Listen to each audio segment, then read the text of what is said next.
So this is part 2, and I'm doing a video as a friend of Rubber Stamp Tapestry for Rebecca, the owner.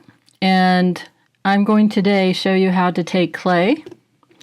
And this is my stunt double coin, but I'm going to show you how to create this, and it won't look all different. What I did here is I created 4 different looks, and I'll explain them as I go along.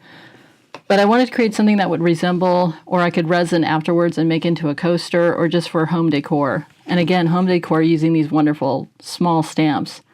So you need some small stamps, and just like the poppy stamps I showed in the first video, these roses are a new release that just came out as well. So check them out, and look at the gorgeous vines that she carries as well, the small little bee. She has several styles of roses, if this isn't your thing. But just a plethora of, stamping goodness. So let's get started. Whoops. So basically I start with PaperClay. I like their clay. It's very flexible. It's very easy to work with. And I'm going to use my glass. It's a pretty sturdy glass rod that people use in the clay business. I'm not a clay expert. I'm not pretending to be one, but I do love using the product. So what I want to do is create a coin, and it's going to be very thin in the end game here, because the thicker you get, this is on a really thick piece of clay. Let me show you this. That's on a really thick, a really thick piece of clay that I put on just some thick chipboard. But I also have this final product that I'll show you in a minute that's a thinner version of the clay. It allowed me to get even better impressions for me. I didn't want something this deep as in this first one, but a very lighter expression of the stamp. So you want to make sure you can bring this out as much as you can. Occasionally I'll bring this to make sure if I'm getting close to the side I want. I think that should do it. And then just gently bring it up from the edges. Like that.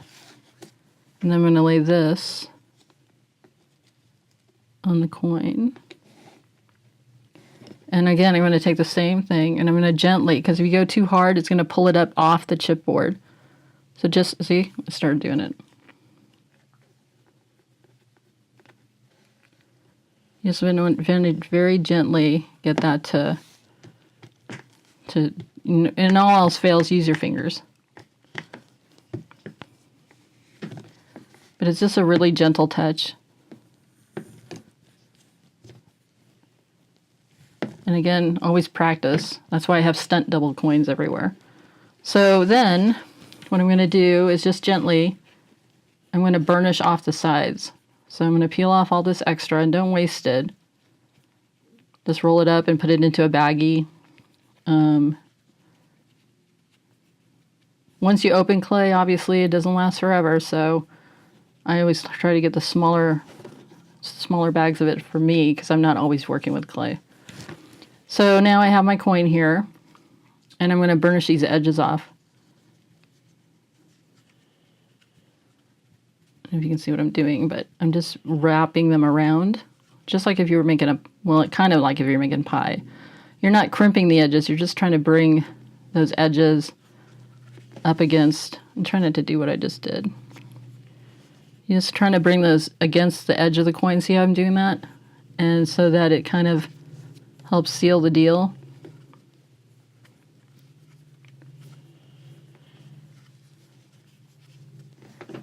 And you end up with a nice little coin like that. Now, because it's fresh on here, I'm going to give this maybe no longer than a minute. I just wanted to kind of let it relax and let it attach to the chipboard. Once it dries on there, it's on there. Like I said, this is one I did earlier. It's a stunt coin, and I burnished it onto there. Obviously, it's just a practice coin, but it's on there. It's not going anywhere. So I'm just going to give that a minute and come back to that. So Another a thought for you out there, for those of you who work with clear stamps or rubber stamps, this is an alternative to modeling paste, because most of us know with clear stamps it's very hard to stamp into modeling paste. It's just a big old mess, but this gives you another option to do that. So now I'm going to just take the stamps, and I'm going to use this one because obviously this is a filled in stamp, so it's just the lines that will show. And I'm going to make that my center stamp. And you just want a little tap. Work it around just a little bit. Pull it up oops, I went too gently. There we go. It's going to pull up a little bit, but just push it back down gently. You won't lose the impression. And then just start filling in. So that's what I'm going to be doing.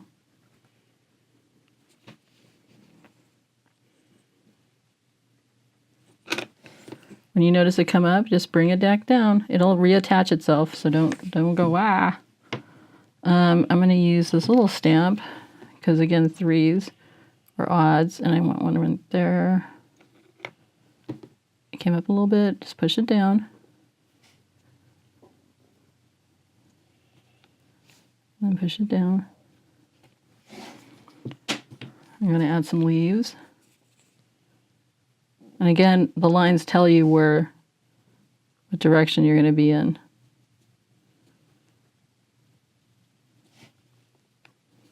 See it pushed up? Just push it back down. Gently. Always gently.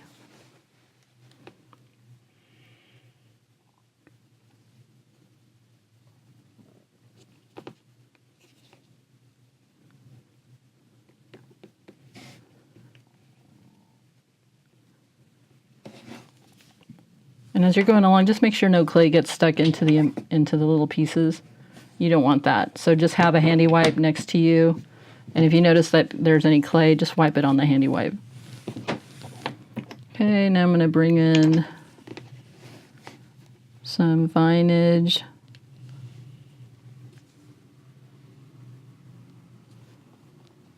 See how pretty that is? Now, see that? The vine came out really nice. So, you know how hard and I'm not doing this because my hand's shaking. I'm doing this because that's how I get my pressure on here evenly. Push it in.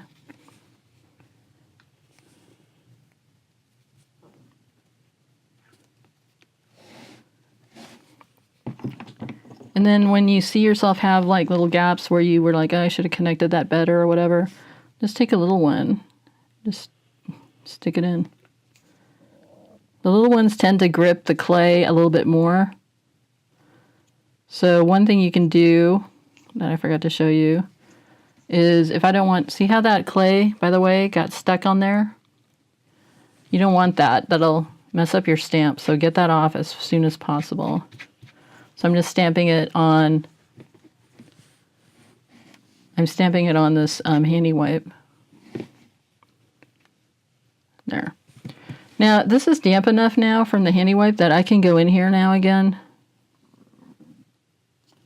And it'll give me a nice easy release. If you have it adjusted, oops, I keep sticking my nail in there, sorry. If you just keep it a little damp, just like if you're working with modeling paste, it all works out nice. So.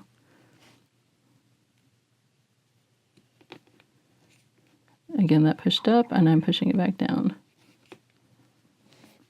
I think I only want one of those, and then making sure that's clean. And then I'm going to take this little bee. You can see right there. Just going to stamp around, push down just a little. Push them down just a little. So basically, that's how you do that. And I don't have a problem with letting things set overnight. That's my MO.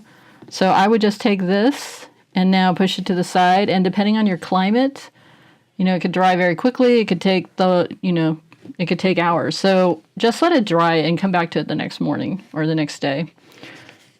And And then what I did is, to save some time, I had a dried one that I painted black. Because when I looked at this, and hopefully we can get nice close-ups here, I did this in quadrants. I painted this whole thing, well, I shouldn't say the whole thing. Half of this is painted black, half of this is painted white, and actually this way. This is painted black, and this half's painted white. And what I did was use Prima's memory hardware in black, and it's a powder. Let me show you. And you can see there, it's just basically powder. That you can take this brush, put it in, and you want something that's kind of like a mop brush, really soft. And you pick up the powder, and you just apply it. And it goes into the grooves, and you can see that dark embedded look to it. And if you get any of it on the top, you can take a handy wipe and start smooshing it away. And it actually left me with this cool gray tone, which I liked, and I left it so I could show it to you. But you could go back to its original white pristine state if that's what you wanted. Again here, this whole half was dusted in this black powder. And this time I decided to use Prima's Metallique wax in vintage gold. And I just rubbed it with my finger on the top and just very lightly into it so I could pick up the roses. I don't know if you can see that. I'm trying to see if I can get you to see that. Yeah. So that's how that look is with white with the Metallique vintage gold. But this is how it looked on the side that I painted black. I thought it was more, let's see if I can get in there. I thought it was more dramatic. I felt the gold showed up better. And that's what I'm going for in the project that I'm showing you. And on this half, I just wanted to show you where I blended two new Metallique colors that came out. Well, yes, one is the pink, and you can see the undertone of the pinks there. And metallics is so hard to get to show even on video, but I used the pink Metallique and the vintage gold on top of that, and I got a rose gold. So it's just how you play with it, and that's the whole name of the game. Playing with your colors, playing with the techniques.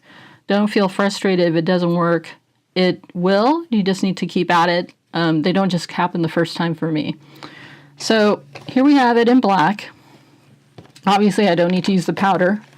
Excuse me. So I'm going to put that to the side. And I'm going to take now the Metallique wax. I like it because it's very safe. It doesn't have fumes. Has a nice light little smell to it. And I'm just going to put it on my finger. And I'm going to very gently start bringing it across my images. Can you see that? Let me get in close up so you can see.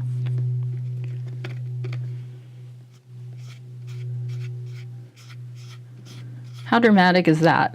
Isn't that crazy dramatic? That almost looks like lace, the way it's, let me bring it up for you here. That almost looks like lace because it's not quite, I haven't quite covered the whole black in the gold like I have over here. So I got that nice little effect.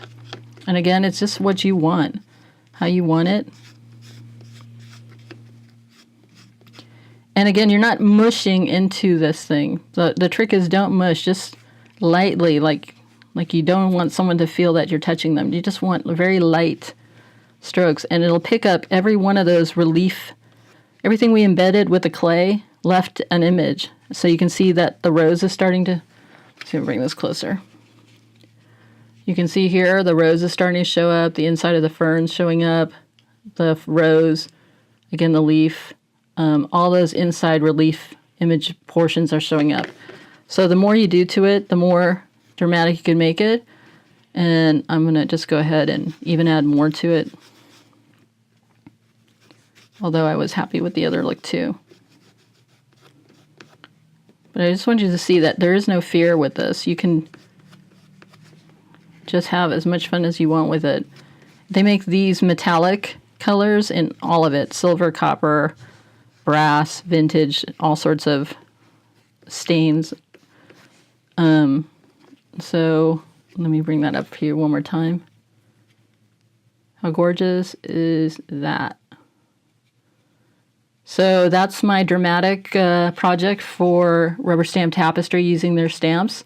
Again, because they're small stamps and they're rubber, especially because they're rubber, I'm able to get lots of beautiful detail because of the detail that Rebecca puts into her images. And I just find them some of the most useful tools that I have in my craft room. So I hope you enjoyed this. If you were inspired by this video, please subscribe and like. It helps me get my points up so that you can see future videos more easily on the channel. And hope you have a great day. Thank you.